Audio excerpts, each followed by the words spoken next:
สบายดีตอนเช้าครอบครัวซิโร่และสมาชิกทุกคนเรามาเริ่มต้นด้วยคำอธิษฐานกันก่อนเนาะข้าแต่พระบิดาถึงสวรรค์พวกข้าพเจ้าทั้งหลายขอบพระคุณพระองค์สำหรับความรักและพระคุณของพระองค์ที่พระองค์ประทานวันเวลาสำหรับวันนี้ให้กับพวกข้าพระองค์ทั้งหลายที่จะสามัคคีธรรมร่วมกันผ่านทางพระวจนะธรรมของพระเจ้าพระบิดาขอทรงสถิตอยู่กับพวกข้าพระองค์ท่ามกลางการศึกษาเรียนรู้ในวันนี้เพื่อที่พวกข้าพระองค์จะสัมผัสได้ถึงการสถิตอยู่ของพระองค์สัมผัสถึงความรักและความสุขขององค์พระผู้เป็นเจ้าองค์เทียงแท้ผ่านทางพระวจนะธรรมของพระองค์ที่ประทานให้แก่พวกข้าพระองค์ในเช้าวันนี้เพื่อที่พวกข้าพระองค์จะมีชีวิตนิรันดรพวกข้าพระองค์อธิษฐานว่าขณะที่พวกเราศึกษาเกี่ยวกับเรื่องนี้ขณะที่พวกเราเรียนรู้เกี่ยวกับฐานะปโลหิตขององค์พระผู้เป็นเจ้าเราจะสามารถเข้าใจอย่างแท้จริงว่าการถวายการนมัสการที่ถูกต้องที่พระเจ้าพอพระทัยนั้นเป็นแบบใดและมีความหมายแบบใดกับองค์พระผู้เป็นเจ้าเพื่อที่พระบิดาเจ้าขาขอพระองค์เจ้าให้พวกลูกเป็นประชากรเป็นปโลหิตของพระองค์ข้าแด่องค์พระผู้เป็นเจ้าพวกเราอธิษฐานขอให้การศึกษาครั้งนี้ในเช้าวันนี้ที่จะอยู่ในน้ำพระทัยที่จะอยู่ในการดูแลที่จะอยู่ในการทรงนำขององค์พระผู้เป็นเจ้าและขอให้พวกเราที่จะได้รับประโยชน์สูงสุดจากพระวจนะธรรมของพระเจ้าคือการมุ่งเน้นไปที่การศึกษาเรียนรู้น้ำพระทัยขององค์พระผู้เป็นเจ้าในชีวิตแห่งความเชื่อของพวกเราทุกคนและในทุกสิ่งที่พวกข้าพระองค์กระทำข้าได้องค์พระผู้เป็นเจ้าพวกเราอธิษฐานขอให้พระองค์เจ้าได้รับเกียรติและพวกลูกถวายคำสรรเสริญและพระสิริทุกสิ่งทุกอย่างทั้งหมดขอให้ชีวิตของพวกข้าพระองค์เป็นเครื่องบูชาแห่งการนมัสการที่องค์พระผู้เป็นเจ้าพอพระทัยพวกเราอธิษฐานขอบพระคุณพระองค์และขอการทรงนำตลอดทางการเรียนรู้ในเช้าวันนี้ไว้กับองค์พระผู้เป็นเจ้าด้วยอธิษฐานในพระนามขององค์พระเยซูคริสต์เจ้าอาเมนสวัสดีตอนเช้าอีกครั้งหนึ่งเนาะสมาชิกครอบครัวซีโร่ทุกคนพี่น้องอาจจะสังเกตเห็นว่านี่เป็นการศึกษาที่ได้มีการบันทึกไว้ล่วงหน้าเนาะเป็นวิดีโอที่ได้รับการบันทึกไว้ล่วงหน้าอยู่แล้วคือข้าพเจ้าต้องขออภัยในความบ่สะดวกในครั้งนี้เพราะว่าข้าพเจ้าบ่สามารถที่จะศึกษาเรียนรู้กับพี่น้องแบบสดๆหรือว่าผ่าน Zoom ได้เพราะว่าข้าพเจ้าติดภารกิจในคริสตจักรบางอย่างแต่หวังอย่างยิ่งว่าตั้งแต่อาทิตย์หน้าเป็นต้นไปเราจะมีเวลาในการศึกษาและการเรียนรู้พระคำของพระเจ้าสามัคคีธรรมร่วมกันแบบสดๆแล้วก็ซึ่งหน้ากันได้หลายขึ้นพี่น้องหัวข้อของการศึกษา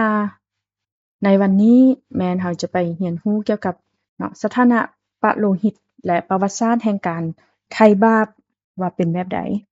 ดังนั้นนี่จะเป็นการศึกษาครั้งทำอิฐในหัวข้อนี้และโดยเฉพาะอย่างยิ่งเราจะไปเบิ่งในลำดับวงตระกูลของปโลหิตว่ามีความเป็นมาแบบใดและพระคัมภีร์ที่พวกเราจะเรียนรู้แม่นอยู่ในพระธรรม1ข่าวขาวบท6ข้อที่49 1ข่าวขาวบท6ข้อที่49เนาะทรงกล่าวว่าอาโรนและเชื้อสายของตนเป็นผู้เผาเครื่องหอมและเครื่องบูชาต่างๆถึงแทนบูชาพวกเขารับผิดชอบต่อการนมัสการทุกอย่างในบ่อนศักดิ์สิทธิ์ที่สุดและสำหรับการถวายบูชาต่างๆเพื่อพระเจ้าจะยกบาปให้แก่ชาติอิสราเอลพวกเขาได้เฮ็ดสิ่งทั้งหมดนี้ตามคำแนะนำของโมเสสผู้รับใช้ของพระเจ้าและนี่คือพระวจนะธรรมของพระเจ้าอาเมนดังนั้นเนาะพี่น้องเป็นหยังเขาจึงจะต้องได้มีการศึกษาเรื่องราวของมหาปโลหิตในเดือนนี้ทั้งเดือนเนาะเดือนนี้เป็นเดือน3เนาะเป็นเดือน3ทั้งหมดเราได้รับพรอย่างล่วงหลายจากข้อความหรือว่าจากถ้อยคำของผู้ที่เทศนาก่อนหน้าข้าพเจ้าเนาะก็คือโจแอนนาในเดือนที่แล้วและเกี่ยวกับพระวจนะและเกี่ยวกับพระพรรษาของพระเจ้าผ่านทางบัญญัติ10ประการและตอนนี้เนาะเรื่องราวของปโลหิตเป็นหัวข้อของหนังสือเล่มที่6ในสุดประวัติศาสตร์แห่งการไถ่บาปและ ข้าพเจ้าได้เลือกหัวข้อนี้สำหรับเดือนนี้ก็เนื่องจากว่าหลายๆท่านในคริสตจักรของพวกเราคงจะรู้แล้วเนาะว่าหนังสือสุดประวัติศาสตร์แห่งการไทยบาปเล่มที่6แม่นได้รับการแปลเป็นภาษาอังกฤษเป็นที่เรียบร้อยแล้วและกำลังรอการตีพิมพ์อยู่เนาะซึ่งจะมีกำหนดที่จะพิมพ์ออกมาในเดือนนี้และในช่วงปลายเดือนนี้ก็จะมีการจัดส่งสินค้าไปยังสหรัฐอเมริกาเพื่อจัดจำหน่ายและนอกจากนี้เนาะหนังสือจำนวนหนึ่งจะมีการวางจำหน่ายในประเทศเกาหลีและสิ่งดังกล่าวนั้นที่พวกเขาได้ทุ่มเทลงมือเฮ็ดมันกินเวลาเป็น7ปีนับตั้งแต่หนังสือประวัติศาสตร์แห่งการไทยบาปฉบับภาษาอังกฤษเล่มสุดท้ายได้รับการตีพิมพ์ฉะนั้นเนาะพี่น้องหนังสือเล่มที่5คำสัญญาแห่งพันธสัญญานิรันดรได้รับการตีพิมพ์ครั้งล่าสุดแม่นในปี2014ดังนั้นจึงมีช่วงเวลาค่อนข้างว่านานพอสมควรเนาะระหว่างการตีพิมพ์มันได้ใช้เวลาพอสมควรข้าพเจ้าเลยคิดว่าจะเป็นการดีที่จะกล่าวถึงเรื่องราวของปาโลหิตหรือว่าฐานะปาโลหิตก่อน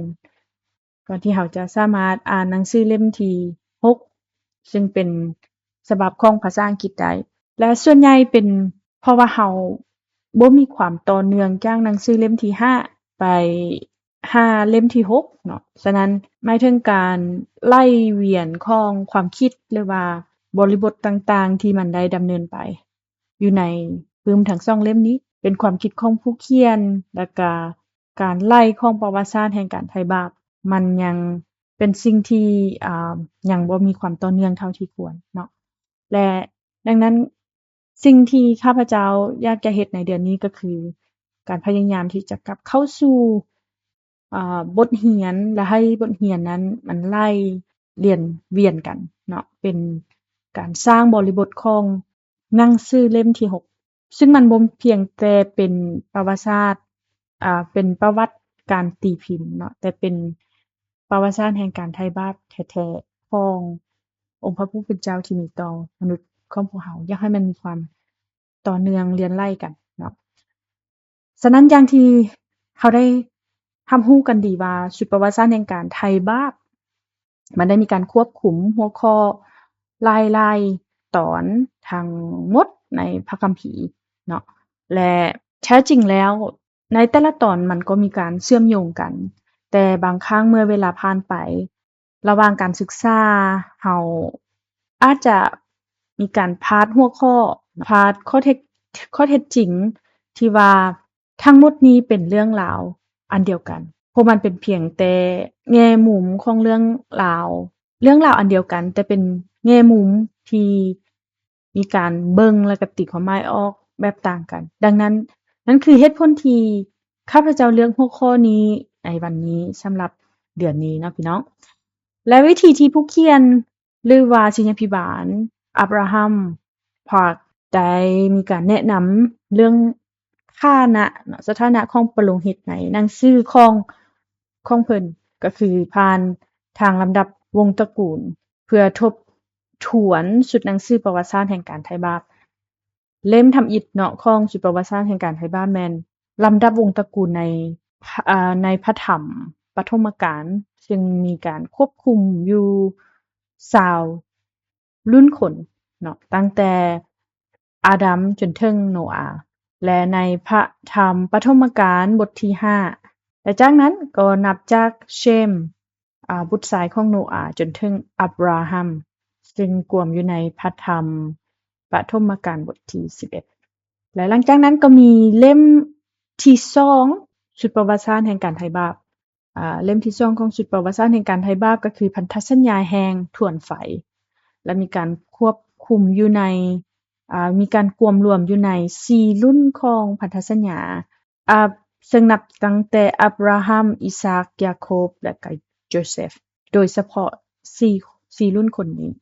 และเล่มที่3เล่มที่5แม่นมีการกวมรวมอยู่ในมีการควบคุมอยู่ใน ประวัติศาสตร์ของอิสราเอลผ่านทางลำดับวงศ์ตระกูลขององค์พระเยซูคริสต์ตามที่มีบันทึกไว้อยู่ในพระธรรมมัทธิยบทที่1ฉะนั้นเล่มที่3คือตะเกียงหรือว่าโคมไฟแห่งพันธสัญญาที่บ่มีวันดับมีการควบคุมช่วงทำอิฐของลำดับวงศ์ตระกูลขององค์พระเยซูคริสต์ตั้งแต่อับราฮัมจนถึงดาวิดกษัตริย์ดาวิดจากนั้นก็เป็นหนังสือเกี่ยวกับเป็นพระประสงค์อันลึกซึ้งและลึกลับขององค์พระผู้เป็นเจ้าซึ่งมันก็มีการควบคุมอยู่ในช่วงที่2ของลำดับวงศ์ตระกูลขององค์พระเยซูคริสต์และ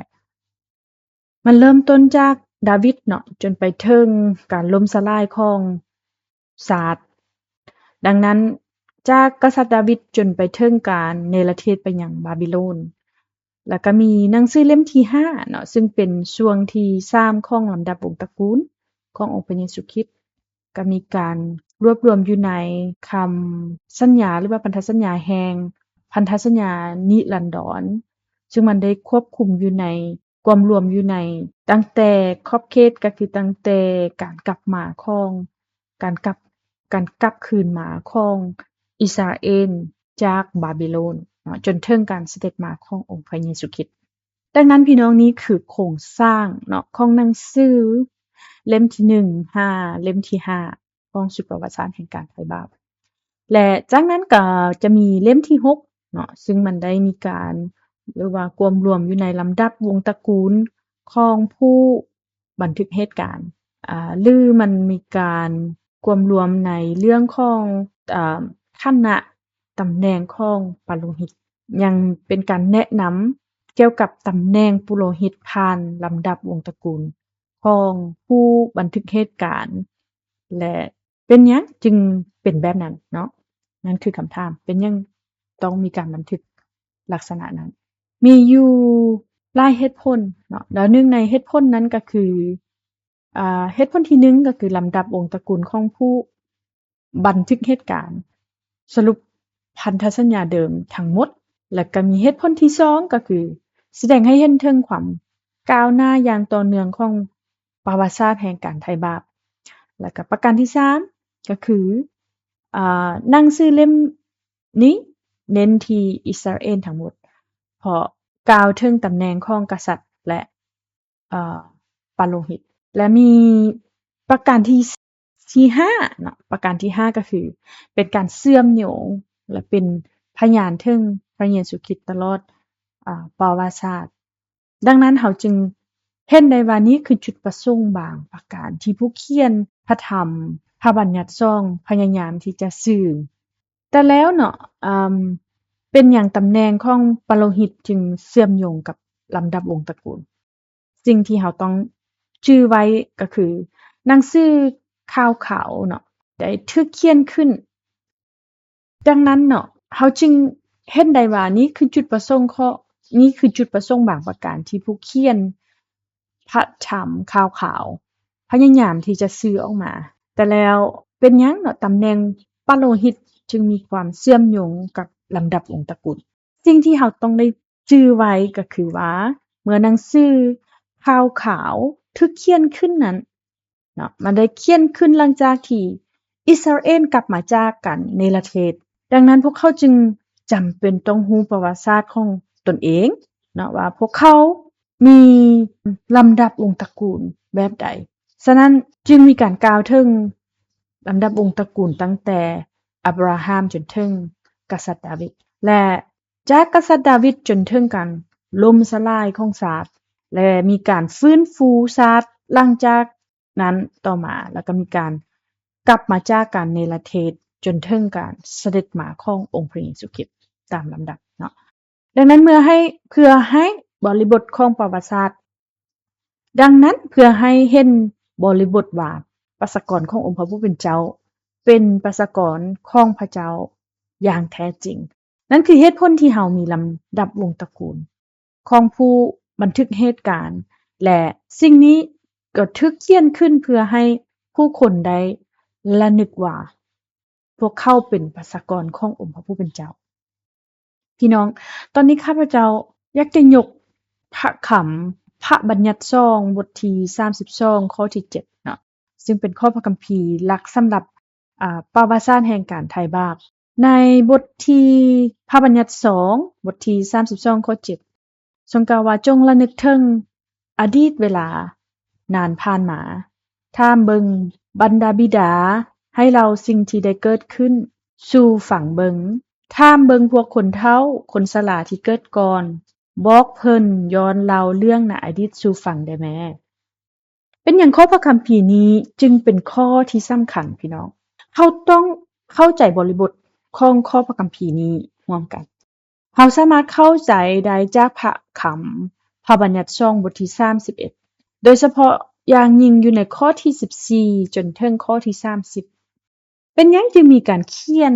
เกี่ยวกับการเขียนอธิบายเกี่ยวกับข้อพระคัมภีร์เหล่านี้ในพระธรรมพระบัญญัติ2บทที่32ข้อ7เป็นหยังจึงเน้นย้ำเรื่องการระลึกถึงวันเวลาในอดีตขนาดนี้เนาะดังนั้นเราต้องระลึกถึงอดีตของเราพิจารณาถึงช่วงเวลาของทุกชั่วอายุคนเราต้องจดจำและศึกษาลำดับวงศ์ตระกูลถามบิดาเนาะถามบรรพบุรุษและผู้อาวุโสของเราเพื่อการย้อนเพื่อการเบิ่งย้อนหลังว่าณอดีตมันเกิดหยังขึ้นเพื่อการเรียนรู้เพื่อพวกเราจะมีประสบการณ์และมีชีวิต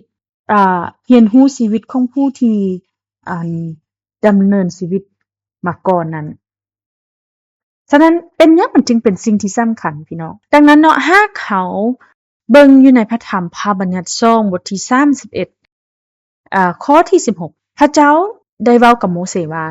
เจ้าจะต้องตายเจ้าจะต้องตายและในข้อที่16บอกว่าพระเจ้ายาเวห์ได้กล่าวแก่โมเสสว่าเจ้าจะตายในวัยนี้และหลังจาก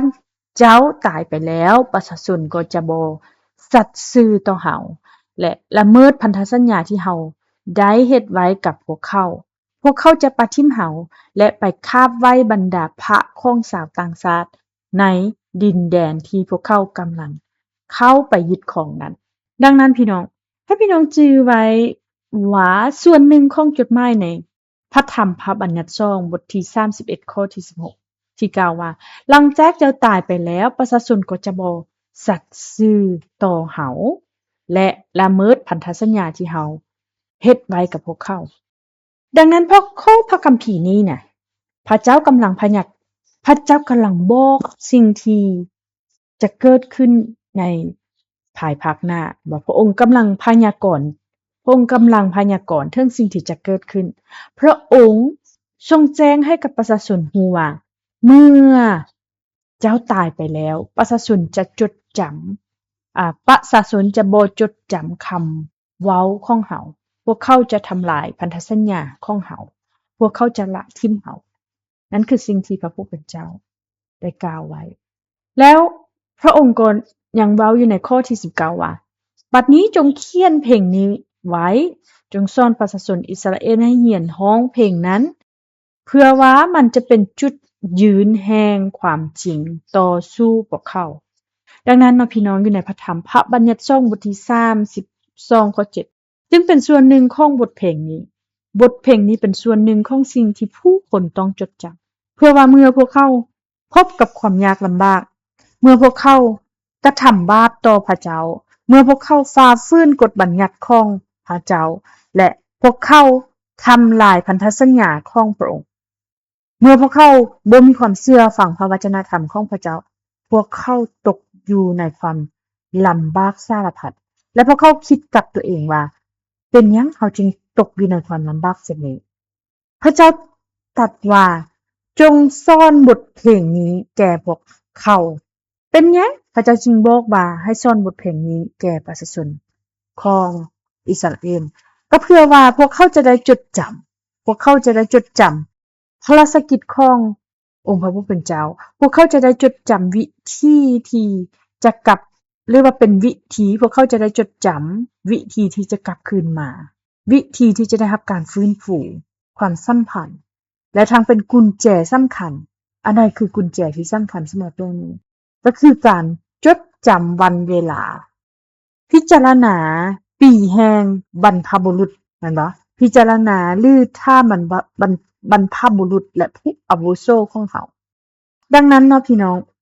ดังนั้นหากเราให้ระลึกดังนั้นหากเราเบิ่งให้ลึกลงไปอีกอยู่ในข้อที่29บอกว่าข้าพเจ้ารู้ว่าหลังจากข้าพเจ้าตายไปแล้วประชาชนจะเฮ็ดชั่วและปะทิ้งสิ่งที่ข้าพเจ้าได้สั่งสอนพวกเขาในภายภาคหน้าพวกเขาจะพบกับภัยพิบัติเพราะพวกเขาได้เฮ็ดให้พระเจ้ายาเวห์โกรธหายโดยปฏิบัติในสิ่งที่พระองค์ได้ห้ามนั่นคือสิ่งที่โมเสสรู้และโมเสสรู้ได้จังไดว่าสิ่งนั้นจะเกิดขึ้นพี่น้องก็เพราะว่าพระผู้เป็นเจ้าได้ทรงบอกโมเสสให้รู้ล่วงหน้าถึงสิ่งจะเกิดขึ้นฉะนั้นโมเสสก็จึงกล่าวกับประชาชนว่าเอาละเนาะฟังเด้อฟังข้าพเจ้าเว้าเด้อแม่นบ่เพราะว่าในข้อที่30บอกว่าโมเสสจึงกล่าวถ้อยคำนี้ในบทเพลงนี้ต่อหน้าชุมนุมชนอิสราเอลทั้งหมดจนจบโมเสสจึงเตือนพวกเขาว่าข้าพเจ้าบอกบทเพลงนี้แก่พวกท่านเพราะพวกท่านกำลังจะลงผิดไปแต่พวกท่านต้องจื้อจำไว้ว่าจะกลับมาได้อย่างใดโมเสสได้เริ่มต้นแบบใดพี่น้องในพระธรรมพระบัญญัติ2บทที่32ข้อ1บอกว่าในบทเพลงนั้นได้มีการเริ่มต้นแบบนี้เนาะโอ้ฟ้าสวรรค์เอ๋ยจงเหยียงหูของเจ้าฟังเสียงของข้อยและแผ่นดินโลกเอ๋ยจงฟังถ้อยคำจากปากของข้อยพี่น้องเห็นบ่ว่าโมเสสได้กล่าวว่าจงฟังข้าพเจ้าเห็นบ่ไปต่ออยู่ในข้อที่2บอกว่าคำสั่งสอนของข้อยจะตกหลงเหมือนฝนหาใหญ่ซึ่งจะก่อตัวคงอยู่ได้เมื่อน้ำค้างหุงอรุณถ้อยคำของข้อยจะหลิ่นหลงเหมือนน้ำฝนถึงพืชอ่อนเหมือนสายฝนค่อยๆย้อยโหยฮวดถึงหญ้าเขียวและอยู่ในข้อที่3ข้อที่4ก็บอกว่าข้าพเจ้าประกาศพระนามของพระผู้เป็นเจ้าเนาะเขาได้มีการศึกษาเกี่ยวกับพระนามของพระเจ้าไปแล้วแม่นบ่ในเดือนที่แล้วและมีการประกาศข่าวประเสริฐของ Joanna เห็นบ่ Joanna Studio เขียนว่าเพราะข้าพเจ้าประกาศพระนามของพระเจ้าถวายความยิ่งใหญ่แด่พระผู้เป็นเจ้าของเราและตอนนี้เนาะเราได้ศึกษาอยู่ในข้อที่6และนี้ก็เว้าถึงบาปที่ผู้คนจะกระทำพวกเจ้าตอบแทนพระเจ้าเช่นนี้บ่แม่นบ่โอ้คนโง่เขลาและบ่ฉลาดเอ๋ยพระองค์บ่แม่นบิดาของพวกเจ้าบ่ผู้ทรงนำพาพวกเจ้าพระองค์ทรงสร้างพวกเจ้าและตั้งพวกเจ้าไว้บ่ดังนั้นโมเสสจึงกล่าวว่าเป็นหยังพวกเจ้าจึงเฮ็ดบาปต่อองค์พระผู้เป็นเจ้า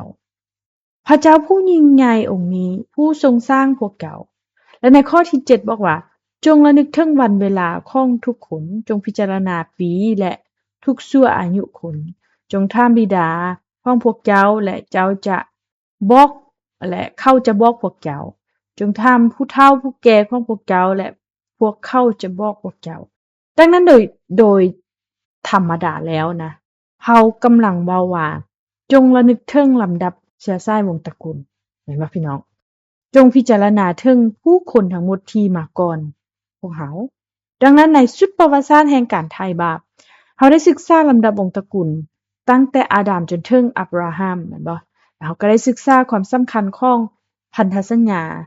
ขององค์พระผู้เป็นเจ้าในอับราฮัมอิซากยาโคบแล้วก็โจเซฟเนาะเฮาได้เรียนรู้ลำดับเชื้อสายวงศ์ตระกูลขององค์พระเยซูคริสต์ตั้งแต่อับราฮัมจนถึงกษัตริย์ดาวิดแม่นบ่แล้วก็ตั้งแต่กษัตริย์ดาวิดจนถึงบาบิโลนและจากบาบิโลนจนถึงพระเยซูคริสต์เองฉะนั้นนี่คือหนังสือเล่มที่1ถึงเล่มที่5และตอนนี้เนาะเฮาได้มาถึงเล่มที่6และเมื่อพวกเราศึกษาเกี่ยวกับเรื่องของปโลหิตฐานะของปโลหิต ปาโลหิตเฮาได้เริ่มต้นด้วยลำดับวงตระกูลของผู้บันทึกเหตุการณ์เป็นหยังมันจึงเป็นแบบนั้นก่อนอื่นหมดเนาะเฮาต้องจื้อไว้ว่าวิธีการนมัสการในพระธรรมอพยพบทที่29ข้อที่44และข้อที่46ข้อที่44 5 46ทรงกล่าวว่าเฮาจะเฮ็ดให้หอเต็นท์บอนสุมนุมและแท่นบูชาศักดิ์สิทธิ์และเฮาจะตั้งอาโลนกับพวกลูกชายของเราให้ใช้ชีวิตอยู่ต่างหากเพื่อบริบัติรับใช้เฮาในฐานะปัตโลหิตเฮาจะอยู่ท่ามกลางประชาชนอิสราเอลและเฮาจะเป็นพระเจ้าของพวกเขาพวกเขาจะฮู้ว่าเฮาแม่นพระเจ้ายาเวห์พระเจ้าของพวกเขาผู้ได้นำพาพวกเขาออกจากประเทศเอยิปต์ก็เพื่อเฮาจะอยู่ท่ามกลางพวกเขาเฮาแม่นพระเจ้ายาเวห์พระเจ้าของพวกเขาตอนนี้นะพี่น้องข้อพระคัมภีร์นี้ในพระธรรมอพยพบทที่29ข้อที่44 5 46มีความสำคัญเพราะว่ามันได้กล่าวถึงการนมัสการโดยปาโลหิตผู้ที่ปฏิบัติหน้าที่ที่ถวายแด่องค์พระผู้เป็นเจ้าในขณะที่มีการนมัสการเขาจะสถิตอยู่ท่ามกลางบุตรอิสราเอลเห็นบ่ดังนั้นเนาะข้อนี้จึงกล่าวถึงพับผาซึ่งในที่สุดก็กล่าวถึงพระวิหารกล่าวถึงสถานที่ในการนมัสการพระเจ้าและประชาชนจะฮู้ว่าเฮาคือพระผู้เป็นเจ้าพระเจ้าของพวกเขาดังนั้นข้อนี้จึงกล่าวถึงเต็นท์แห่งการชุมนุมเนาะแท่นบูชาและก็มีปาโลหิตทุกสิ่งทุกอย่างที่จำเป็นสำหรับการนมัสการพระเจ้าแต่ก่อนที่พระเจ้าจะทรงเน้นย้ำเรื่องการบริหารจัดการการนมัสการโดยเฉพาะเนาะในพระธรรมอพยพบทที่19ข้อที่5-6พระองค์เจ้าทรงกล่าวกับประชาชนว่าถ้าเจ้าทั้งหลายประสงค์จะเชื่อฟังเสียงของเฮาและรักษาสัญญาของเฮาเห็นบ่พี่น้องจื้อไว้ว่าพระเจ้าเวลาที่พระองค์เว้าว่าเมื่อโมเสสจากไปแล้ว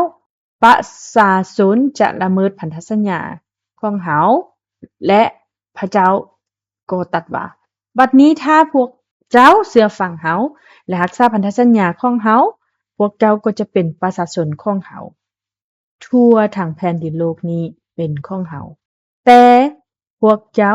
จะเป็นประชาชนที่เฮาเลือกไว้ดังนั้นในบรรดาทุกสิ่งที่พระเจ้าทรงสร้างชนชาติอิสราเอลจึงเป็นประชากรขององค์พระผู้เป็นเจ้าก็เป็นสมบัติของพระองค์เองนะนี่คือความล้ำลึกของพระคำของพระเจ้าพี่น้องและในข้อที่6บอกว่าและเป็นอาณาจักรแห่งปาโลหิตทั้งเป็นชนชาติบริสุทธิ์สำหรับเฮานั่นคือสิ่งที่พระเจ้ามองเห็นเฮาในฐานะผู้ที่เชื่อเป็นแบบนั้นดังนั้นในขณะที่ตำแหน่งปุโรหิตถูกกำหนดไว้อย่างชัดเจนผ่านทางลำดับวงตระกูลของอาโรนและบุตรสายของเขาเนาะและมีเผ่าเลวีแม่นบ่ที่มีหน้าที่ของที่ได้รับหน้าที่ของปาโลหิตและแนวความคิดที่กว้างกว่าของการเป็นปาโลหิตเพื่อประกอบพิธีนมัสการที่แท้จริงแด่องค์พระผู้เป็นเจ้านั้นคือสิ่งที่ควบคุมอาณาจักรทั้งหมดแม่นบ่ประชาชนของพระเจ้าทั้งหมดเป็นอาณาจักรแห่งปาโลหิตและเป็นประชาชนอันผู้บริสุทธิ์ประชาชนผู้บริสุทธิ์ขององค์พระผู้เป็นเจ้าและประชาชนผู้บริสุทธิ์หมายความว่าแบบใดพี่น้องมันก็หมายความว่าในท่ามกลางพวกเขาในท่ามกลางมนุษย์ชาติพวกเขาถูกแยกออกมาและพวกเขาพิเศษและพวกเขาแต่ละคนก็ถูกกำหนดไว้อย่างชัดเจนว่าเป็นเอกลักษณ์เฉพาะของพระเจ้าและสิ่งนี้ใช้กับบุตรสายของอิสราเอลทั้งหมดแต่พี่น้องเฮาต้องเฮ็ดแนวใดก่อนเนาะเฮาต้องรักษาพันธสัญญาของพระผู้เป็นเจ้าก่อนฉะนั้นก่อนหน้านี้เนาะพระเจ้าได้กล่าวว่าแบบใดคือก่อนหน้านี้จะเว้าเกี่ยวกับว่าพวกเขาจะตกอยู่ในโทษเนาะโทษกรรมเพราะพวกเขาได้รักษาพ พันธสัญญาขององค์พระผู้เป็นเจ้าบ่ได้รักษาเนาะเพราะว่าพวกเขาบ่ได้รักษาพันธสัญญาขององค์พระผู้เป็นเจ้าดังนั้นการรักษาพันธสัญญาของพระเจ้าจึงเป็นสิ่งที่จำเป็นสำหรับการเป็นประชากรขององค์พระผู้เป็นเจ้าการเป็นอาณาจักรแห่งปาโลหิตของพระเจ้าการเป็นผู้บริสุทธิ์ต่อหน้าพระองค์แต่เกิดยังขึ้นพี่น้องอิสราเอลพัฒนาเป็นอาณาจักรแม่นบ่ดาวิดได้รับการสถาปนาเป็นกษัตริย์ของพวกเขาเนาะแต่แล้วเขาก็มีเหตุการณ์ที่โชคร้ายเกิดขึ้นหลายอย่างแม่นบ่นี่คือช่วงที่2ของลำดับวงศ์ตระกูลดังที่ก่อนหน้านี้เราได้สรุปช่วงแรกช่วงทำอิฐตั้งแต่พันธสัญญาที่เฮ็ดไว้กับอับราฮัมจนถึงการสถาปนาอิสราเอลเป็นชาติแม่นบ่และในช่วงที่2เฮามีการล้มสลายซึ่งระบอบกษัตริย์ได้มีการแตกแยกบางครั้งก็ดีบางครั้งก็บ่ดีและอยู่ในพระธรรมช่องข่าวขาวบทที่36ข้อที่14ก็ได้มีการสรุปขบวนการนี้ไว้ว่านอกจากนี้อีกบรรดาผู้นำของยูดาห์บรรดาปาโลหิตและประชาชนต่างๆก็ได้เฮ็ดบาปตามแบบอย่างของชนชาติที่อ้อมรอบพวกเขานั้นโดยการฆ่าไว้หุบเขาลบฉะนั้นพวกเขาจึงได้เฮ็ดให้วิหารของพระผู้เป็นเจ้าบ่อนที่องค์พระผู้เป็นเจ้าเฮ็ดให้ศักดิ์สิทธิ์ในเยรูซาเล็มนั้นเป็นมลทินพี่น้องนี่คือถ้อยคำที่กล่าวว่าปโลหิตหมายความว่าอย่างใดเขากำลังเว้าถึงผู้ที่ควรจะเฮ็ดหน้าที่ประกอบพิธีทางศาสนาและนี้เป็นตัวแทนของอิสราเอลโดยรวมพวกเขาบ่มีความเชื่อฟังพวกเขาบ่มีความสัตย์ซื่อพวกเขาปฏิบัติตามสิ่งที่น่าเกลียดน่ารังเกียจชนชาติของชนชาติอื่นๆที่อยู่อ้อมข้างพวกเขาควรจะเป็นอาณาจักรที่มีความศักดิ์สิทธิ์เพราะมีปาโลหิตขององค์พระผู้เป็นเจ้าที่แยกตัวออกมาจากสิ่งที่น่ารังเกียจเหล่านั้นแม่นบ่แยกตัวออกมาจากโลกแต่พวกเขากลับมีส่วนร่วมพวกเขากลับเฮ็ดในสิ่งที่เฮ็ดให้พระวิหารขององค์พระผู้เป็นเจ้าเปรอะเปื้อนพวกเขาได้เฮ็ดให้สถานที่ควรจะเป็นบ่อนที่ต้อนรับและก็นมัสการองค์พระผู้เป็นเจ้าองค์เดียวและเป็นสถานที่ที่ผู้คนควรพิสูจน์ความบริสุทธิ์ขององค์พระผู้เป็นเจ้าต้องเปื้อนเปิดแต่สิ่งนั้นบ่ได้เกิดขึ้นดังนั้นคนที่ตามมาก็คืออยู่ในพระธรรมช่องข่าวขาวบทที่36ข้อที่17บอกว่าฉะนั้นพระองค์จึงได้นำเอากษัตริย์แห่งบาบิโลนมาโจมตีพวกเขากษัตริย์ได้ฆ่าสายหนุ่มชาวยูดาห์แม้นแต่ในวิหารแห่งสถานที่ศักดิ์สิทธิ์ของพวกเขาเพิ่นบ่ได้มีความเมตตาต่อผู้ใดผู้หนึ่งเลยบ่ว่าหนุ่มหรือแก่ชายหรือหญิงเจ็บปวดหรืออยู่ดีมีแรงพวกพระเจ้าได้มอบพวกเขาให้อยู่ใต้อำนาจของพวกเพิ่นดังนั้นโดยพื้นฐานแล้วพี่น้องนี่คือพระเจ้าผู้ทรงรักษาพันธสัญญาของพระองค์ผู้ทรงกังวลว่าเป็นหยังเราจึงตกอยู่ในโทษกรรมเป็นหยังเราต้องได้รับโทษกรรมเหล่านั้นพระเจ้าทรงละทิ่มเราหรือบ่พี่น้องเรายังคงเชื่อในองค์พระผู้เป็นเจ้าหรือบ่นั่นคือคำถามที่เราต้องถามตัวเองและพระเจ้ากำลังเว้าโดยพื้นฐานแล้วพระเจ้ากำลังเว้าว่าท่านต้องจื้อไว้ว่าท่านได้เฮ็ดความผิดบาปแล้วเมื่อเฮาเฮ็ดพันธสัญญาไว้ก็เพื่อให้พวกเจ้าเป็นประชากรศักดิ์สิทธิ์ของเฮาแต่พวกเจ้าได้ละเมิดพันธสัญญานั้นและด้วยเหตุนี้พวกเจ้าจึงต้องตกเป็นเสลยและเหตุผลทั้งหมดนี้คือมันคือหยังเหตุผลทั้งหมดนี้มันคือหยังเราสามารถเข้าใจได้จากสถานะปาโลหิตเห็นบ่ปาโลหิตการบริหารจัดการพิธีกรรมต่างๆเนาะพวกเขาบ่ได้ปฏิบัติตามพระบัญญัติของพระเจ้าพวกเขาละเมิดพันธสัญญาของพระองค์และกลับไปปฏิบัติตามสิ่งที่น่ารังเกียจของแผ่นดินทั้งหมดและนั้นคือ เหตุผลที่ประเทศชาติไปถึงความล่มสลายเนาะแต่ในบันทึกเหตุการณ์ของอ่าผู้เขียนประวัติศาสตร์เนาะหรือว่านักประวัติศาสตร์แสดงให้เห็นว่าพวกเขากลับมาแล้วเห็นบ่ถ้าเฮาเบิ่งอยู่ในพระธรรมเอสราบทที่1ข้อที่5ก็จะบอกว่าแล้วหัวหน้าตระกูลต่างๆในเผ่ายูดาห์และเผ่าเบนจามินบรรดาปาโลหิตและชาวเลวีพร้อมทั้งคนอื่นๆที่พระเจ้าดลใจต่างๆต่างก็ได้เตรียมตัวเพื่อกลับไปสร้างวิหารของพระผู้เป็นเจ้าที่นครเยรูซาเล็มดังนั้นพี่น้องในพระธรรมเอสายาห์บทที่1ข้อ5จึงกล่าวถึงการกลับมาของประชาชนจากอิสราเอลเนาะกษัตริย์ไซรัสแห่งเปอร์เซียพระองค์ได้ประกาศว่าประชาชนจะกลับไปยังแผ่นดินของตนคืออิสราเอลและยูดาห์จงกลับไปสร้างพระวิหารของพระเจ้าข้าพเจ้าทราบว่านี้เป็นพระประสงค์ขององค์พระผู้เป็นเจ้าสำหรับพวกท่านและพระองค์ทรงอนุญาตให้ประชาชนไปทรงอนุญาตให้พวกเขาสร้างพระวิหารขององค์พระผู้เป็นเจ้าขึ้นใหม่และเอสราผู้บันทึกเรื่องราวทั้งหมดนี้กล่าวว่าตระกูลของยูดาห์และเบนจามินยูดาห์เป็นเชื้อสายของกษัตริย์ดาวิดเนาะเบนจามินเป็นเชื้อสายของกษัตริย์ชาอูลเฮาได้กล่าวได้แล้วเนาะเกี่ยวกับลำดับวงศ์ตระกูลในพระธรรมพระบัญญัติ2หั่นซึ่งได้เน้นย้ำถึงความเป็นกษัตริย์และนี่คือและอยู่ในที่นี้เนาะเฮามีตระกูลยูดาห์และมีตระกูลเบนจามินเห็นบ่และสิ่งที่ได้ถูกเน้นย้ำอีกอย่างหนึ่งก็คือตำแหน่งปาโลหิตและเผ่าเลวีดังนั้นตระกูลของยูดาห์เบนจามินปาโลหิตและเลวีจึงลุกขึ้นทุกคนที่พระเจ้าทรง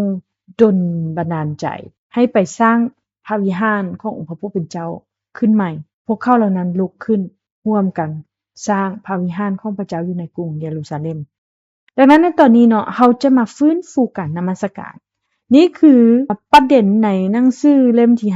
5เมื่อพวกเขาเว้าถึงผู้เขียนพระธรรมพระบัญญัติ2อยู่ในเชิงของวิชาการเฮาบ่ฮู้แน่ชัดว่าไผเป็นผู้ที่เขียนพระธรรมพระบัญญัติ2แต่เมื่อเฮาไปศึกษาค้นคว้าพิจารณาถึงความสำคัญของลำดับวงศ์ตระกูลและความสำคัญของการที่ผู้คนต้องได้จดจำว่าพวกเขาเป็นไผหลังจากที่พวกเขากลับมาจากบาบิโลนรวมถึงงานของเอซราดังนั้นพระธรรมข่าวขาวในพระคัมภีร์หนังสือของเอซราและในหนังสือของเนเฮมียาในหนังสือเล่มที่5มีการกล่าวถึงว่าน่าจะเป็นเอซราที่เรียบเรียงงานทั้งหมดเข้าไว้นำกันจื่อไว้ว่าเอซรามีหน้าที่สอนพระวจนะธรรมของพระเจ้าแก่ชนชาติอิสราเอลเพื่อเตือนพวกเขาว่าพวกเขาเป็นไผและหากพวกเขาเฮ็ดสิ่งนั้นที่ขัดต่อน้ำพระทัยของพระเจ้าวิธีที่ดีที่สุดคือผ่านประวัติศาสตร์ของครอบครัวเห็นบ่ผ่านลำดับวงศ์ตระกูลดังนั้นพวกเขาต้องจดจำว่าพวกเขามาจากพระผู้เป็นเจ้าอย่างใดพวกเขาต้องจดจำว่าพวกเขาควรจะนมัสการพระผู้เป็นเจ้าที่ถูกต้องในฐานะที่พวกเขาเป็นประชากรขององค์พระผู้เป็นเจ้าอย่างใดเพื่อที่พวกเขาจะบ่ตกอยู่ในความพินาศและสิ่งนี้ได้รับการพิสูจน์แล้วและเราสามารถเห็นได้ว่าผ่านลำดับเชื้อสายวงศ์ตระกูลเราก็ได้รับรู้เรื่องราวต่างๆในอดีตดังนั้นเมื่อเราพิจารณาถึงลำดับวงศ์ตระกูลอยู่ในพระธรรม1ข่าวขาวเราจะพบว่ามันมีโครงสร้างแบบ chiastic structure ซึ่งเราสรุปได้ดังนี้ว่าอยู่ในเพลงในพระธรรม1ข่าวขาวบท1กล่าวถึงโลกก่อนอิสราเอลและในบทที่2ข้อที่1และข้อที่2กล่าวถึงบุตรชายทั้งหมดของอิสราเอลและในบทที่2ข้อที่3ถึงบทที่ 4ข้อที่23กล่าวถึงเผ่ายูดาห์ซึ่งเป็นที่มาของกษัตริย์ดาวิดเนาะและจากนั้นเราก็มีเผ่าต่างๆเนาะของอิสราเอลทั้งหมดอยู่ในบทที่4ข้อที่22ถึงบทที่5ข้อที่26ก็มีการกล่าวถึงลูกหลานของมหาปรหิตและเผ่าเลวีพี่น้องดังนั้นเราจึงเข้าใจเราจึงเข้าใกล้จุดเปลี่ยนสำคัญของลำดับวงศ์ตระกูลหลายขึ้นตอนนี้เรามาเบิ่งหน้าที่ของปาโลหิตนำกันเนาะแต่นี่คือจุดเปลี่ยนของหน้าที่ปาโลหิตไปสู่มหาปาโลหิตคนทำอิฐนั่นก็คืออาโรนและบุตรชายของเขาแม่นบ่ต่อมาคือลูกหลานของเลวีในถิ่นฐานของพวกเขาเผ่าต่างๆของอิสราเอลเผ่าเบนจามินซึ่งเป็นเผ่าของกษัตริย์ซาอูลแม่นบ่อิสราเอลทั้งหมดอีกครั้งและการสร้างอิสราเอลขึ้นใหม่แล้วโครงสร้างแบบไคเอสติกมันเฮ็ดเวียกแบบใดพี่น้องโครงสร้างแบบไคเอสติกมันเริ่มต้นจากขอบแล้วค่อยๆสร้างเข้าสู่ศูนย์กลางในศูนย์กลางจะมีจุดเปลี่ยนแล้วจึงกลับออกไปเพื่อเติมเต็มหัวข้อต่างๆของโครงสร้างนั้นดังนั้นเราจึงเริ่มจากโลกก่อนอิสราเอลที่ครอบด้านนอกตามด้วยการสร้างอิสราเอลขึ้นใหม่จากส่วนข้อที่เป็น B เนาะและ B คิดหัวหั่นบุตรสายทั้งหมดของอิสราเอลและบุตรสายทั้งหมดของอิสราเอลที่นับได้ในยูดาห์และเชื้อสายของกษัตริย์ดาวิดเบนจามินเชื้อสายของกษัตริย์เผ่าทั้งหลายของอิสราเอลเผ่าต่างๆของอิสราเอลเมื่อเฮามาถึงจุดศูนย์กลางในรูปแบบไคเอสติกจุดศูนย์กลางคือจุดที่เฮาเน้นดังนั้นพี่น้องจึงค่อยๆสร้างขึ้นไปสู่จุดสูงสุดที่พี่น้องต้องจดจ่อความสนใจนั่นคือกุญแจสำคัญของโครงสร้างแบบไคเอสติกแบบคลาสสิกและนั่นคือจุดโฟกัสของลำดับวงศ์ตระกูลเฮามีมหาปรหิตและมีเลวีเห็นบ่มีเผ่าเลวีชาวและชาวเลวีพวกเขาบริหารจัดการนมัสการจากชาวเลวีและพี่น้องมีปรหิตที่เฮ็ดหน้าที่ในการนมัสการองค์พระผู้เป็นเจ้าแท้ๆมหาปรหิตที่รับผิดชอบทั้งหมดนี้ตกอยู่ในจุดศูนย์กลางของลำดับวงตระกูลแบบไคเอสติกนี้และตอนนี้เนาะไคเอสติกมันได้มีการเน้นอยู่จุดใดพี่น้องการบริหารจัดการการนมัสการโดยปรหิตนั่นบ่ดังนั้นเอซราจึงสอนผู้คนเกี่ยวกับตัวตนของพวกเขาที่มาของพวกเขาสิ่งที่พวกเขาจดจ่อและย้อนกลับไปที่พระธรรมอพยพบทที่19ท่านทั้งหลายเป็นอาณาจักรตอนนี้เนาะในจุดนี้แต่เฮามีอาณาจักรของปโลหิตแม่นบ่ดังนั้นเฮาจึงมีกษัตริย์พี่น้องและปโลหิตที่ถูกเน้นย้ำในลำดับวงศ์ตระกูลและประเด็นสำคัญของเรื่องนี้คือวิธีการนมัสการองค์พระผู้เป็นเจ้าอย่างถูกต้องฉะนั้นอยู่ในพระธรรม1ข่าวขาวบท6ข้อที่48และข้อที่19จึงกล่าวว่าฝ่ายพวกพี่น้องชาวเลวีของพวกเขาก็ได้ถูกมอบหมายให้รับใช้หน้าที่ทั้งหมดในหอเต็นท์ศักดิ์สิทธิ์แห่งวิหารของพระเจ้าอาโรนและเชื้อสายของตนเป็นผู้เผาเครื่องหอมและเผาเครื่องบูชาต่างๆถึงแทนบูชาพวกเขาน่ะมีความรับผิดชอบต่อการนมัสการทุกอย่างในบ่อนศักดิ์สิทธิ์ที่สุดและสำหรับการถวายบูชาต่างๆเพื่อพระเจ้าจะยกบาปให้แก่ชนชาติอิสราเอลพวกเขาได้เฮ็ดสิ่งทั้งหมดนี้ตามคำแนะนำของโมเสสผู้รับใช้ขององค์พระผู้เป็นเจ้าดังนั้นเนาะพี่น้องนี่คือจุดเน้นหนักเป็นหลักของลำดับวงศ์ตระกูลคือการเน้นหนักที่ฐานะปโลหิตผู้เฮ็ดหน้าที่ในการบริหารจัดการในการนมัสการพระเจ้าที่แท้จริง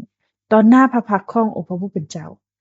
เพราะนั่นคือการแสดงออกที่ยิ่งใหญ่ที่สุดของการรักษาพันธสัญญาขององค์พระผู้เป็นเจ้าดังนั้นเนาะพี่น้องโครงสร้างแบบไคแอสติกซึ่งมุ่งเน้นไปที่การบริหารจัดการการนมัสการโดยปาโลหิตและก็มหาปาโลหิตท่านน่ะผู้เป็นปาโลหิตและท้ายที่สุดเป็นพยานถึงการนมัสการในพับผาและพระวิหารซึ่งท้ายที่สุดแล้วหมายถึงองค์พระเยซูคริสต์ดังนั้นจุดสนใจของลำดับวงตระกูลจึงอยู่ที่องค์พระเยซูคริสต์เองเพราะว่าพระองค์เป็นผู้ทรงมาเป็นมหาปาโลหิตองค์เทียงแท้ของเฮาผู้ทรงมาเพื่อสอนเฮาถึงวิธีการนมัสการองค์พระผู้เป็นเจ้าอย่างถูกต้องจึงเขียนไว้ในพระธรรมเฮบเรบท8ข้อ1และข้อ2ประเด็นสำคัญที่เฮาได้กล่าวมาก็คือเฮามีมหาปาโลหิตเช่นนั้นผู้ทรงประทับอยู่เบื้องขวาพระหัตถ์ของพระบารมีในสวรรค์ผู้ทรงเป็นผู้รับใช้ในสถานศักดิ์สิทธิ์และในพระผาพระผู้เป็นเจ้าทรงสร้างบ่แม่นมนุษย์ดังนั้นอยู่ในบทเขียนของพันธสัญญาเดิมทั้งหมดประวัติศาสตร์ทั้งหมดจนถึงปัจจุบันจึงมุ่งเน้นไปที่พระเยซูคริสต์ผู้ทรงเป็นมหาปาโลหิตของพวกเขาผู้ทรงเป็นผู้รับใช้องค์เทียงแท้อยู่ในพระผานั้นดังนั้นให้เฮากลับไปเบิ่งอยู่ในหนังสือเล่มที่1เนาะของสุดประวัติศาสตร์แห่งการไถ่บาปเล่มที่1ถึงเล่มที่5จากอาดัมถึงอับราฮัมและหนังสือเล่มที่2มันได้เน้นเรื่องพันธสัญญาอับราฮัมอิสาคยาโคบและโยเซฟและหนังสือเล่มที่2มันกล่าวถึงการมาถึงอาณาจักรขององค์พระผู้เป็นเจ้าหนังสือเล่มที่3มันเว้าเรื่องการล่มสลายของอาณาจักรเนื่องจากความผิดบาปและหนังสือเล่มที่4มันเว้าเรื่องการฟื้นฟูอาณาจักรนั้นหนังสือเล่มที่5ก็กล่าวถึงลำดับวงศ์ตระกูลขององค์พระเยซูคริสต์หนังสือเล่มที่6เอาได้เล่าเกี่ยวกับลำดับวงศ์ตระกูลทั้งหมดของพันธสัญญาเดิมนี่คือในหนังสือพระธรรมข่าวขาวและการเน้นย้ำในลำดับวงศ์ตระกูลของผู้เขียนพระธรรมข่าวขาวนี้อยู่ที่ว่าไพ่คือปาโลหิตและมหาปาโลหิตที่แท้จริงซึ่งสิ่งดังกล่าวนั้นคือพระเยซูคริสต์ผู้ทรงเป็นศูนย์กลางของลำดับวงศ์ตระกูลพี่น้องดังนั้นเฮาจะเห็นได้ว่าผ่านทางลำดับเชื้อสายวงศ์ตระกูลเฮาได้เห็นว่าอาดัมผ่านทางอาดัมไปฮอดอับราฮัมและจากอับราฮัมไปถึงองค์พระเยซูคริสต์ในหนังสือเล่มที่1ถึงเล่มที่5เฮาได้เห็นถึงการควบคุมการสร้างและการล้มลงแม่นบ่การฟื้นฟูอาณาจักรเฮาเห็นผ่านทางลำดับวงศ์ตระกูลของผู้เขียนพระธรรมข่าวขาวอีกแง่มุมหนึ่งที่เน้นไปที่ปาโลหิตว่าโดยการเน้นย้ำเรื่องขององค์พระเยซูคริสต์ผ่านทางลำดับวงศ์ตระกูลเฮาในฐานะอาณาจักรของพระเจ้าต้องถวายการนมัสการที่เหมาะสมเพื่อเป็นประชากรของพระเจ้าในทั้งหมดนี้มีการเน้นย้ำในลำดับวงศ์ตระกูลซึ่งแสดงโดยมหาปาโลหิตดังนั้นในขณะที่พวกเขาอ่านพระหนังสือสุประวัติศาสตร์แห่งการไถ่บาปเล่มที่6เขาจำเป็นต้องมีทัศนคติแบบนี้พี่น้องเมื่อเขาอ่านพระคัมภีร์ก่อนถึงเรื่องราวแห่งการไถ่บาปเขาอาจคิดว่าลำดับวงศ์ตระกูลเหล่านี้หมายความว่าอย่างใดมันก็เป็นเพียงแต่เป็นบอกว่าไพ่เป็นผู้กำเนิดตอนใดเนาะในบรรดาหลายสื่อเหล่านั้นเขาจะได้หยังจากเรื่องนี้เขามักจะข้ามส่วนของการเรียนรู้บรรดาลำดับบรรดาสื่อต่างๆนี้ไปจนกว่า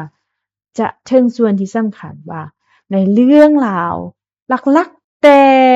ลำดับวงศ์ตระกูลนั้นได้รับการรวบรวมเรื่องราวทั้งหมดไว้ เมื่อเฮาพิจารณาโครงสร้างของหนังสือของพระธรรมข่าวขาวโดยเฉพาะเราจะเห็นว่าแม้ในลำดับวงศ์ตระกูลที่เบิ่งคือว่าเป็นเรื่องที่น่าเบื่อเฮาก็ยังเห็นว่าพระเยซูคริสต์ทรงยืนอยู่เป็นศูนย์กลางในฐานะมหาปโลหิตที่แท้จริงของเฮาทรงปฏิบัติหน้าที่เพื่อเฮาต่อหน้าพระผู้เป็นเจ้าในพระภาคที่แท้จริง พี่น้องพระองค์ทรงเป็นผู้ไกลเกลี่ยแห่งพันธสัญญาใหม่ให้พี่น้องจือไว้ว่าพระเจ้าตรัสว่าเฮาถ้าเฮาจะเป็นศาสตร์แห่งปโลหิตและนี้คือพระวจนะธรรมของพระผู้เป็นเจ้าอยู่ในพระธรรมอพยพบทที่19เฮาต้องรักษาพันธสัญญาของพระองค์แต่เฮาได้ละเมิดพันธสัญญานั้นนั้นเป็นเหตุผลที่เฮาล้มลงนั้นเป็นเหตุผลที่เฮาตกเป็นเสลย แต่องค์พระผู้เป็นเจ้าทรงฟื้นฟูพันธสัญญานั้นโดยทางพระเยซูคริสต์พี่น้องอยู่ในพระธรรมเฮบเรบทที่8ข้อ6บอกว่าแต่พระเยซูเจ้าได้ทรงรับภารกิจซึ่งประเสริฐกว่าของปะโลหิตเหล่านั้นเหมือนดังพันธสัญญาซึ่งพระองค์ทรงเป็นผู้กลางนั้นก็ประเสริฐกว่าพันธสัญญาเดิมเพราะว่าได้ทรงตั้งขึ้นโดยพระสัญญาทั้งหมดอันประเสริฐกว่าเก่าพี่น้องอยู่ในพระธรรมเฮบเรบทเก้าข้อที่11บอกว่าเมื่อพระคริสต์ได้เสด็จมาเป็นมหาปโลหิตสำหรับสิ่งประเสริฐซึ่งมาถึงแล้วพระองค์ก็ได้เสด็จเข้าไปในสถานที่ศักดิ์สิทธิ์ที่สุดและประเสริฐกว่าแต่ก่อนที่บ่ได้สร้างขึ้นด้วยมือของมนุษย์นี่บ่แม่นสิ่งที่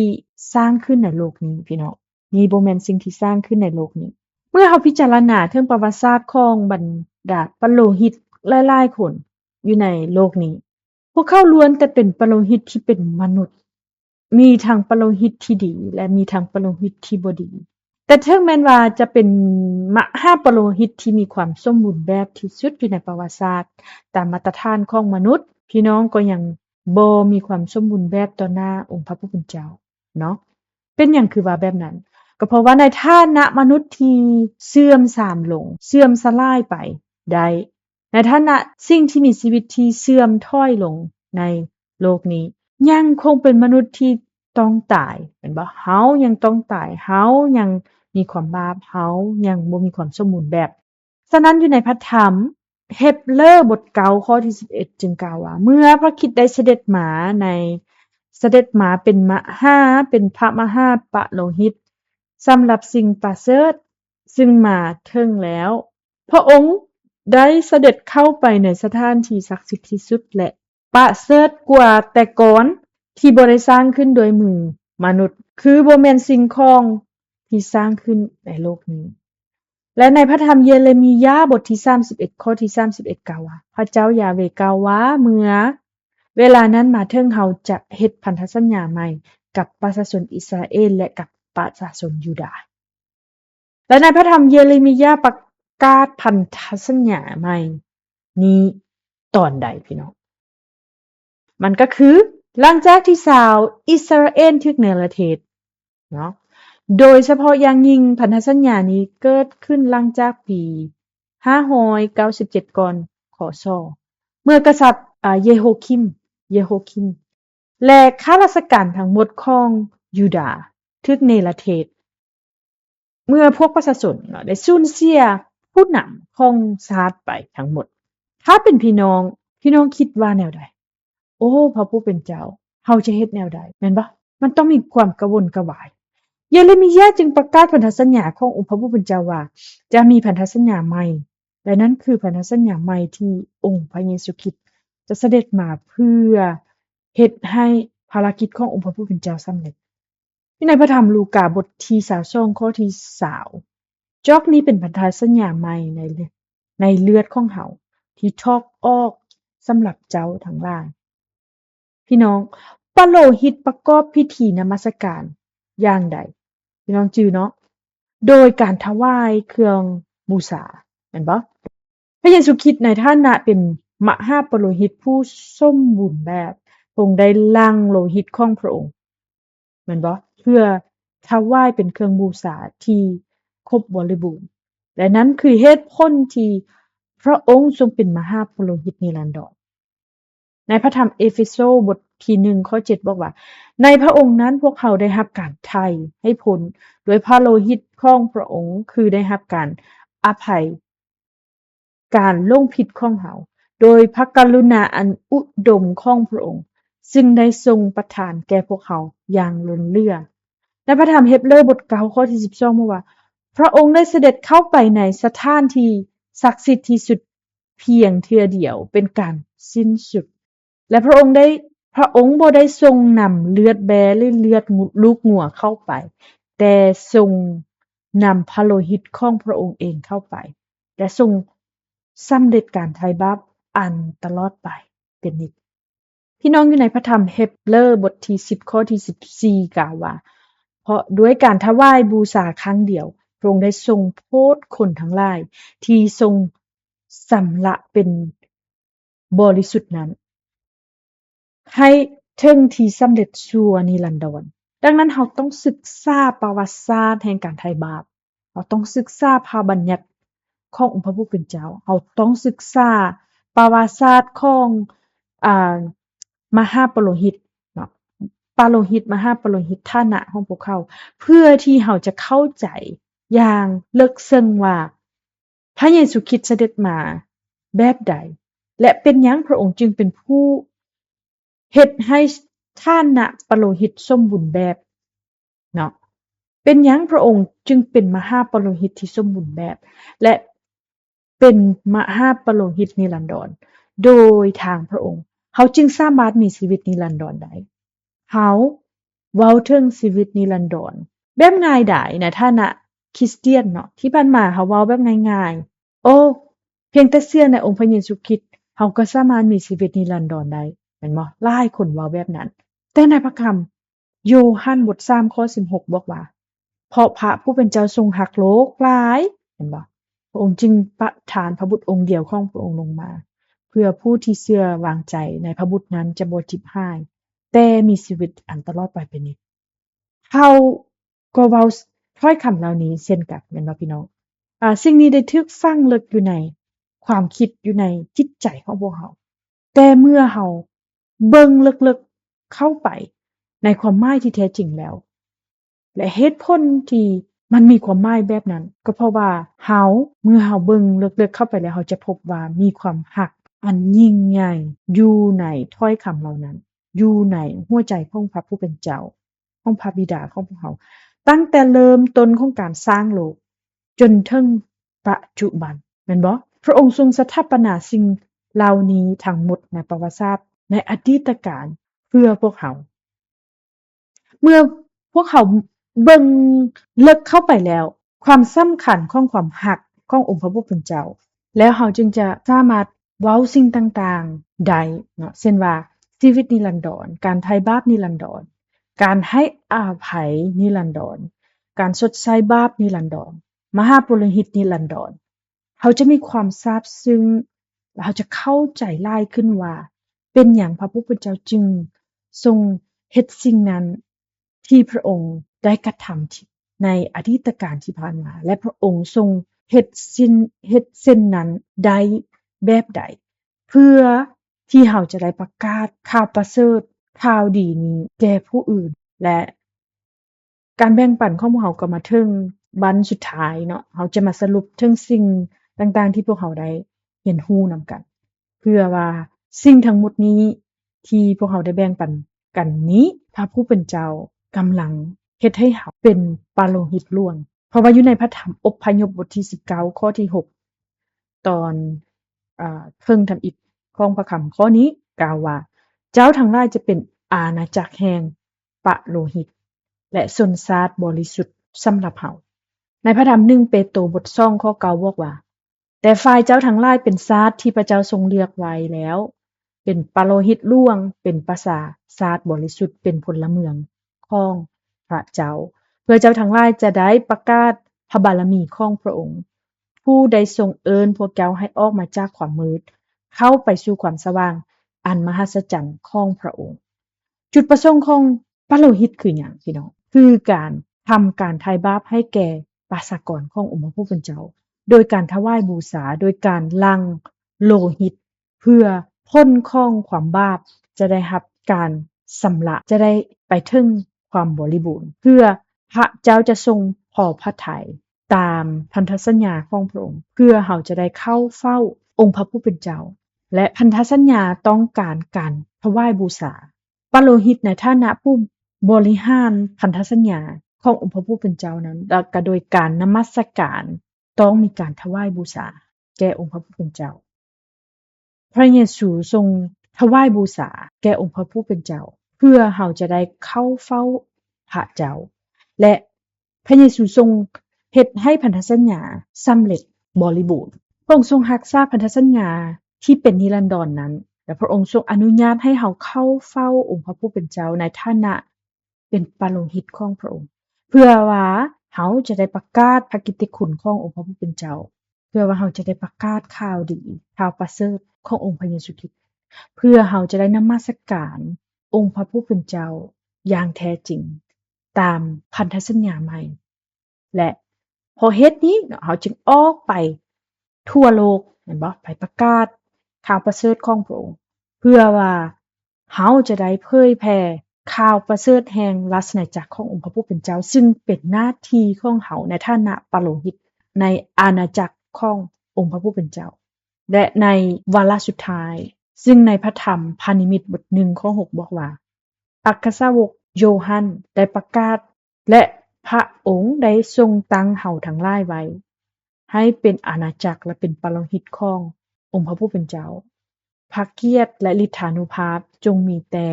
พระองค์สืบไปเป็นนิจอาเมนพระผู้เป็นเจ้าได้ตั้งเฮาให้เป็นอาณาจักรของพระองค์และให้อาณาจักรนั้นคือพระเยซูคริสต์พระองค์ทรงตั้งเฮาให้เป็นอาณาจักรพระองค์ทรงตั้งเฮาให้เป็นปาโลหิตของพระองค์ดังนั้นในขณะที่เฮา